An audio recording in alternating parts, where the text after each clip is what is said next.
Il pubblico ministero Gaspare Bentivegna ha chiesto la condanna a 12 anni e 8 mesi di reclusione per Domenico Avanzato, 37 anni, e 13 anni e 4 mesi per Calogero Zarbo, entrambi di Palma di Montechiaro, al processo con il rito abbreviato nell'ambito dell'inchiesta sulla morte di Roberto Di Falco, il 38enne di Palma di Montechiaro, rimasto ucciso lo scorso 28 febbraio a conclusione della sparatoria avvenuta nel piazzale della concessionaria di auto al villaggio Mosè.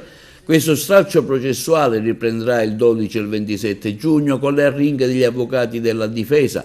Il terzo imputato, Angelo Di Falco, di 40 anni, fratello della vittima, ha scelto invece il rito ordinario. A inizio dell'approfondimento del dibattito è previsto davanti la Corte di Assise del Tribunale di Agrigento per il 6 giugno prossimo.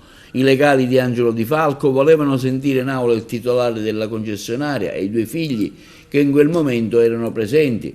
La richiesta sarà riproposta all'apertura del processo. Calogero Zarbo, attualmente agli arresti domiciliari con l'applicazione del braccialetto elettronico, nei mesi scorsi ha parzialmente collaborato con gli inquirenti facendo ritrovare la pistola semiautomatica ritenuta l'arma del delitto. Il figlio del titolare della concessionaria invece si è costituito parte civile.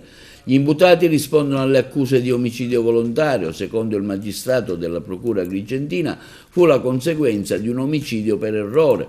La ricostruzione dell'episodio è stata particolarmente complessa, ma la procura, il GIP e il tribunale del riesame sono d'accordo su un punto centrale. Roberto Di Falco è stato ucciso dopo che il commerciante di auto che lo avrebbe truffato facendo degli acquisti con gli assegni scoperti aveva reagito a un brutale pestaggio da parte dello stesso Di Falco, del fratello e dei due amici che sarebbero partiti da Palma col proposito di pestarlo e parrebbe ucciderlo a colpi di pistola.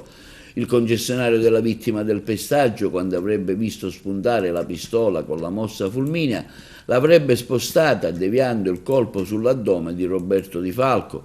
Secondo la procura, ma anche per il GIP Giuseppe Miceli, che ha firmato l'ordinanza cautelare, si sarebbe trattato di omicidio per errore. Il tribunale del riesame però ha riqualificato il reato diversamente sul piano giuridico. La spedizione punitiva, finita male in sostanza, si sarebbe conclusa con un omicidio da parte del commerciante che però non sarebbe punibile in quanto avrebbe agito per legittima difesa.